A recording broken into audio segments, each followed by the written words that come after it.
সকালবেলা ঘুম থেকে উঠে বারান্দায় যদি এরকম ফুল দেখি তাহলে কার না মনটা ভালো লাগে বলো?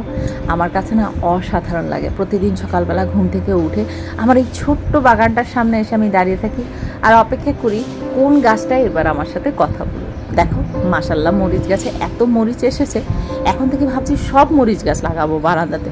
যখন মরিচ আর বেগুনের দাম বাড়ে তখন নিজের গাছের জিনিসই খেলাম না হয়। আজ একটু ছুটির দিন, তো ওর বাবার খুব শখ হয়েছে একটুখানি স্যান্ডউইচ খাবে। তো ভাবলাম ঠিক আছে স্যান্ডউইচটাই বানাই। প্রতিদিন কি এক নাস্তা ভালো লাগে বলো? এই রোজ সকালবেলা উঠে আমাদের একটাই সমস্যা, সেটা হচ্ছে কি খাবো। আর আমাদের কিন্তু ডে অফটা ফ্রাইডেতে পড়ে না, আমাদের ডে অফটা একটুখানি ভিন্ন সময় পড়ে, যেহেতু আমাদের নিজেদের ব্যবসা আর আমাদের দোকানপাটগুলো একটা টাইমে খোলা থাকে আরেকটা টাইমে অফ থাকে। মানে হচ্ছে শুক্রবার শনিবার যেই সময়গুলোতে হচ্ছে সরকারি ছুটি থাকে, ব্যাংক বন্ধ থাকে, ওই টাইমটা কিন্তু আমাদের ডে অফ পড়ে না, আমাদের অন্য টাইমটাতে ডে অফ পড়ে। কারণ ওই টাইমে সবাই মার্কেটে যাবে, ব্যবসার বিভিন্ন কাজ টাজ থাকে, তো সেই কারণে আমাদের ছুটিটা একটু ভিন্ন। তো যাই হোক, সকালবেলা স্যান্ডউইচের জন্য খুব জোর প্রিপারেশান চলছে। আমি একটা ডিম সিদ্ধ করে নিয়েছি, আর এই যে সিপির থেকে সেদিন যে স্লাইসি এগুলো এনেছিলাম সেগুলো হচ্ছে রেখে দিলাম। আর এখানে হচ্ছে একটুখানি চিজ কেটে নিয়েছি, খুব বেশি একটা চিজ নেইনি কারণ ক্ষতি হবে তাই। আর একটা ডিম দিয়েই ভাবছি হয়ে যাবে। ডিমটা একটু ওভার সিদ্ধ হয়ে গিয়েছে, আমি ডিমটা চুলায় বসিয়ে রেখে একটু তন্দা ছিল, ঘুমিয়ে পড়েছি, শেষ কাহিনী। এখানে স্যান্ডউইচ বানাতে বানাতে বাপ বেটির কাজ দেখলে তোমরা হাসা শুরু করবে। একটু পরেই দেখবে তোমাদের ভাইয়া এসে স্যান্ডউইচটা রেখে যাবে। ও মনে করেছে যে আমি দেখবো না, ও যে স্যান্ডউইচটা নিয়ে খেতে খেতে চলে গিয়েছে। তা আমার কথা হচ্ছে খেয়েই যখন ফেলেছো ওই স্যান্ডউইচটা আবার এর এখানে রাখার কি দরকার? মানে আমি খেয়েছি একটুখানি রেখেছি ঠিক সেরকম করে। তা আমি ওকে বলছি যে তুমি কি দেখেছো আমি যেখানে ভিডিও করছি, দেখো এই যে মাত্র এখন স্যান্ডউইচটা রাখবে, খেয়ে রাখার আগেও আরেক কামড় খেয়ে নিয়েছে। মানে এরা বাপ বেটি এত পাগল এই টাইপের জিনিসগুলোর জন্য। আসলে রোজ রোজ সকালবেলা কি রুটি আলু ভাজি কিংবা ডিম ভাজি ভালো লাগে? ওর বাবার কথা হচ্ছে মাঝে মাঝে একটুখানি ভিন্নতা চাই, আর আমি বন্ধের দিনগুলোতেই চেষ্টা করি একটুখানি ভিন্নতা দেওয়ার। এই ধরো স্যান্ডউইচ, চাউমিন কিংবা হচ্ছে ফ্রাইড রাইস, আর না হলে রুটির সাথে প্রতিদিনের যে একঘেয়েমি আলু ভাজি ডিম ভাজি আছে তার বদলতে হতে পারে চিকেন ফ্রাই কিংবা একটু চিকেন কষা যদি করি, অনেক খুশি হয়ে যায়। যখন ছোট ছিলাম তখন মার কাছে ঠিক এরকম আবদার করতাম যে মা একটুখানি ভিন্নতা দাও খাবারের মধ্যে, না হলে তো ভালো লাগে না। অনেকদিন পর তোমাদের সাথে ব্লগ শেয়ার করছি। বাড়ি থেকে আসার পর একটুখানিও সময় পাইনি, বিশ্বাস করো। বাড়িতে যাওয়ার আগে বুয়া কয়দিন গ্যাপ দিল, যে খালাটা আমার বাসায় কাজ করে। আসার পর বাড়িতে আমি যে সময় যাই ওই সময় ওকে আমি বললাম যে দেখো আমি যেহেতু বাড়িতে যাচ্ছি 2-3 দিন একটুখানি তুমি গ্যাপ নিও। ও মা, ও হুট করে বলে উঠলো আমি এর মধ্যে বাসাটা তাহলে চেঞ্জ করবো। আমি না বুঝলাম না, বাসা চেঞ্জ করা কি এত সোজা? তো বাসা চেঞ্জ করলে তোমার কতদিন ছুটি লাগবে? বললো 2 দিনেই হয়ে যাবে। আমি বাড়ি থেকে আসার পরেও সে আর আসেনি, সে সেই ছুটিতেই আছে। ফোন দিচ্ছি, ফোনটা ধরে না, আর না হলে ফোনটা অফ করে রাখে। এদের নিয়ে আর কি বলবো বলো? আমি যদি এখন একটুখানি কড়াভাবে কথা বলি, দেখা যাবে আমার শাশুড়ি যখন আসবে তখন আমার শাশুড়ির কাছে উল্টাপাল্টা কথা লাগাবে। তো ওর বাবা আমাকে ওই দিন ডেকেই বলছে, দেখো তো কয়টা দিন অফ নিচ্ছে, তুমি সমানে কাজ করছো, কাপড় চোপড় ধোয়া, ঘর গোছানো, রান্নাবান্না করা, আবার বাচ্চাটাকে পালা, তোমার তো শরীরের উপর দিয়ে অনেকখানি কষ্ট হচ্ছে। আমি বুঝি আমার কষ্ট হচ্ছে, কারণ আমি কাপড়টা একদমই ধুতে পারি না, আমার খুব তাড়াতাড়ি ঠান্ডা লেগে যায়। আমার অপারেশনটার পর আমি আর একদমই কাপড় চোপড় ধোয়া কিংবা ভারী কাজ করতে পারি না।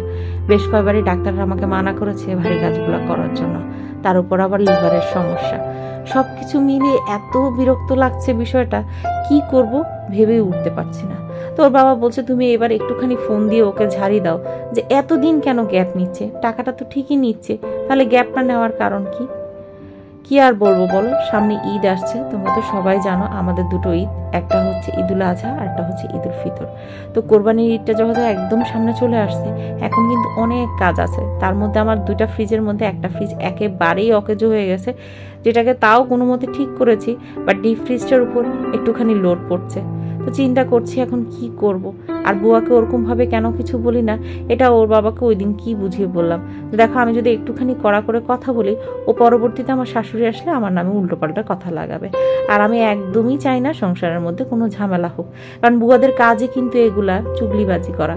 কারো কথা কারো কাছে লাগানো, এই ঘরের কথা ওই ঘরে, ওই ভাবির সাথে এই ভাবির ঝামেলা লাগানো। মানে ছোটবেলা থেকেই দেখে এসেছি আমি, সেটা হচ্ছে বুয়াদের স্বভাবই এরকম, এক ঘরের কথা আরেক ঘরে লাগানো, বউ শাশুড়ির মধ্যে ঝগড়া লাগানো। তবে এখন কিছু মানুষ আছে যারা বুয়াদের থেকেও বেশ উন্নত, তাদেরকে বুয়ার সাথে তুলনা করলে কম না। কিছু মানুষ দেখবেন এই সভ্য জগতে বউ শাশুড়ির মধ্যে ঝগড়া লাগার জন্য বুয়াদের মতনই প্যাচ খেলে। কি আর বলবো বলেন, সেই ভয়ে আমি আর বুয়াকে কিছুই বলি না। আমি বলি থাক বাবা, আমার যা কষ্ট করার আমি কষ্ট করি, এরপর আমার শাশুড়ি আসলে তখন যখন খবর বের করবে একদম পারফেক্ট হবে। আমার শাশুড়ি কিন্তু এই সমস্ত ব্যাপারে খুব মানে একেবারে করা, ধরা মানে ধরা, সেই ধরাশায়ী ধরা আর শেষ নেই। যেমন আমার শাশুড়ি ঠিক তেমন আমার দেবর, একদম সরাসরি কথা বলবে। আমি না বাপু ওরকম সরাসরি কথা বলতে পারি না, একেবারে চুপ করে থাকি।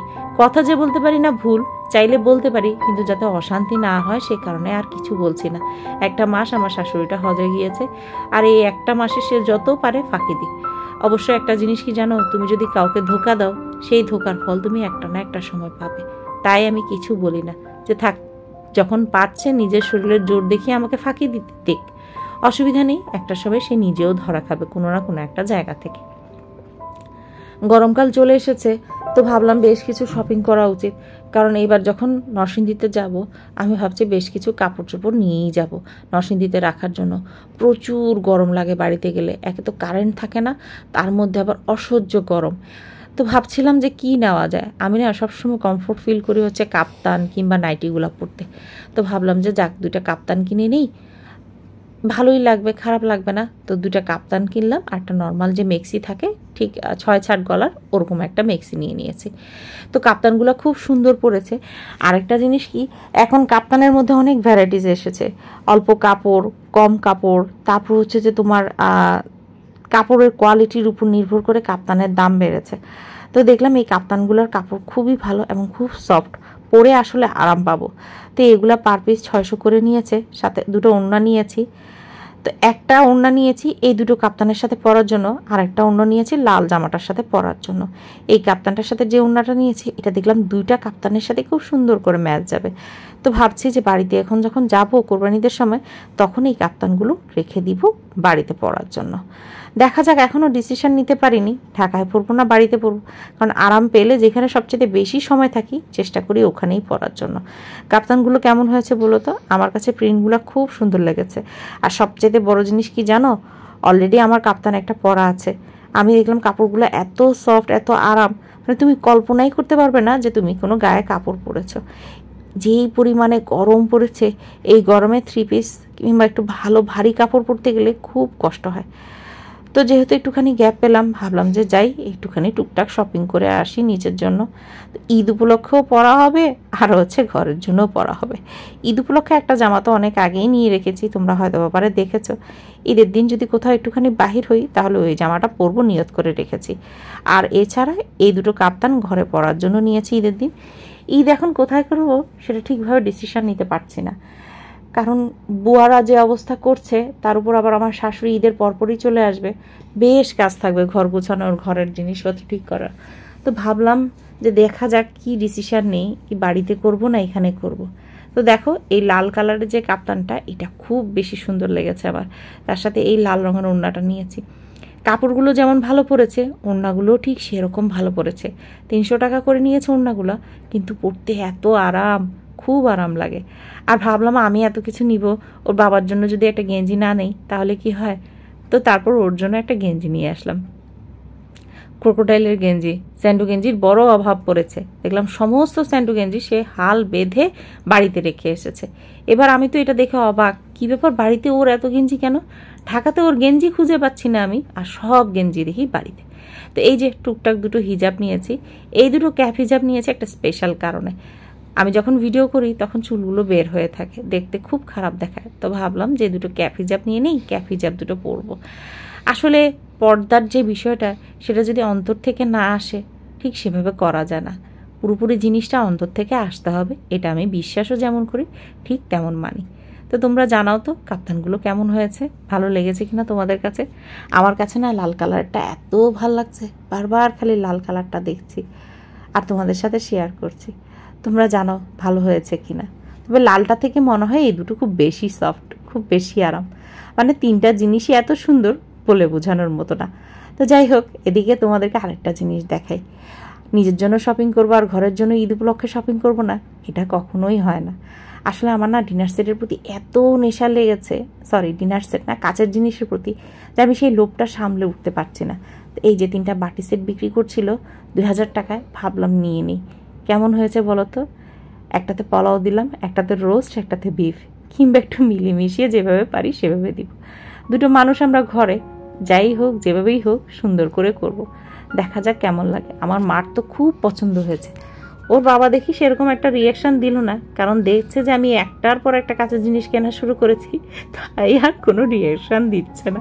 এবার মনে হয় একটু রাগই করবে।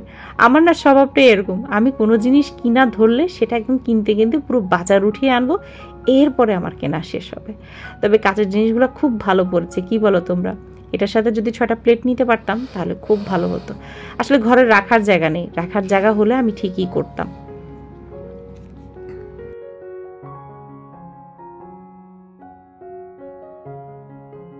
এই যে তোমাদের সাথে বাটির ভিডিও শেয়ার করছি, এর মধ্যেই ওর বাবা ফোন দিয়ে দিয়েছে।